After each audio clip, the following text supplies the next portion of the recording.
this has never happened before. And that's the line you get every single time.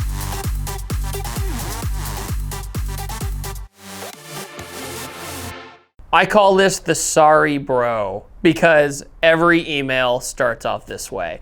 We call it getting that dude in blued when a car gets stage fright right before a video, because a lot of the time somebody will email, and it's always the most passionate people. It's always the people who send you a 6-paragraph essay about why it's an awesome car that they have, telling the entire story. You know, my entire family had this for years and generations and make a great video, and I love your channel, and it goes on and on. I'm like, this guy is about it. I like him.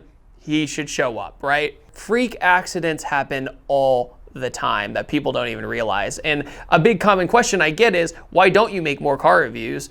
And this is why. Because scheduling them is like rolling dice. Just recently, a kid was driving from Oklahoma, crossed into the... I just want to make this very clear that this kid was coming from Oklahoma to get a video done for a YouTube channel of this really rare car. Drove it all the way here with a truck and trailer. As soon as he hits Georgia, a semi-truck hits him, hits the car and the trailer, destroys all three, and he's stranded in Georgia and finally has to find a way home. That stuff happens all the time. Another incident, one of my best friends here in Atlanta named Eddie, he bought this Mitsubishi Evo and he was driving to my house to do a video, and his rear diffuser melted off because of his exhaust. The whole thing unpeeled and just was dragging on the highway all the way here. Then, after fixing that, he came to do another video with me, and his entire wheel assembly basically fell off. The bead of the tire somehow got unhooked to the rim in the wheel, and so he was driving all the way to my house like this. So, meanwhile, as that's happening, the diffuser was coming loose again. Then after that, he had a blown motor coming to my house another time. I had this one review that really sticks out to me. His name's JD. He has a Shelby GT500, makes crazy horsepower, and has a big blower on it. He goes, hey, David, I'll come down and you can do a car review. How's that sound? I go, that sounds great. Let's make that happen. He drives down from basically like the DC-ish area of Virginia, comes down, everything's fine. He pulls into my driveway and the car shuts off and just dies. I look at him and he goes, this has never happened before. And that's the line you get every single time is, this has never happened before. In my 6 years of owning this car, it's never broken. Pulls in the driveway, breaks. 3 hours later, still trying to figure it out. Get in my mom's Ford Edge, drive an hour away to get one part that only this place has in the entire East Coast, grab the part, come back, install the part, put it on there, car still doesn't work, just to realize that a spring in his throttle body was loose. And that's what basically shut off his car because it wasn't idling right. After that, did the video, beat the snot out of it. The Terminator Cobra, the black one that's so big on my channel, broke right before that video review. We were in a Marriott parking lot. He turned on the car and white smoke was coming out the back and it wouldn't start. So then I made a whole entire video of us trying to fix that car in the parking lot because it was a 2-hour ordeal, then hopped in the car, did the video. It's literally like these cars do not want me to drive them. It's like, no, I don't want to be on camera. I just don't want it to happen. When I first moved to Atlanta back 2 years ago, 9 cars broke on me when I first moved here, and that's why there weren't any car reviews for 3 months, because I just could not win. Then recently, one of my friends, James Wood, was coming down from Greenville, South Carolina, from Clemson, basically, came down and his brake caliper bolt unscrewed, then hit his Team Dynamics wheel, a very nice wheel. You know, those are very hard to destroy. The bolt got in the wheel and just destroyed the entire wheel, everything, tire popped, all gone. We meet him up at a QT and we basically try and rescue him for the next 2 hours just to go to an event later in the day. That same day, we go up to Helen, Georgia, then my car breaks. It's just this cycle with car friends. I feel like we're all rescuing each other so many times. I remember a really popular car that people wanted for so many years was an SRT4, just a Dodge Neon SRT4. I could not find one for the life of me because they always broke the day of the video.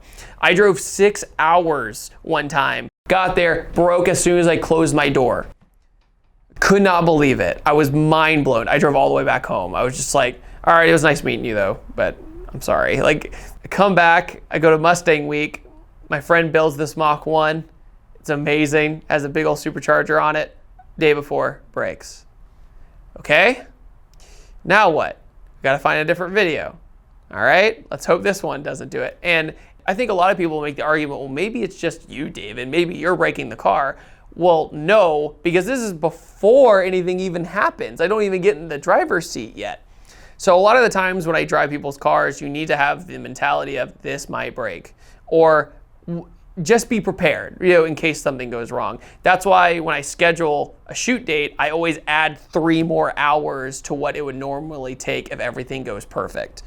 Another time last year, somebody drove all the way down from the Niagara Falls area, got all the way here, car shut off. It was a Ford Galaxy, old school Ford Galaxy, awesome car, shut off. Calls me, hey, I'm stranded, I need help.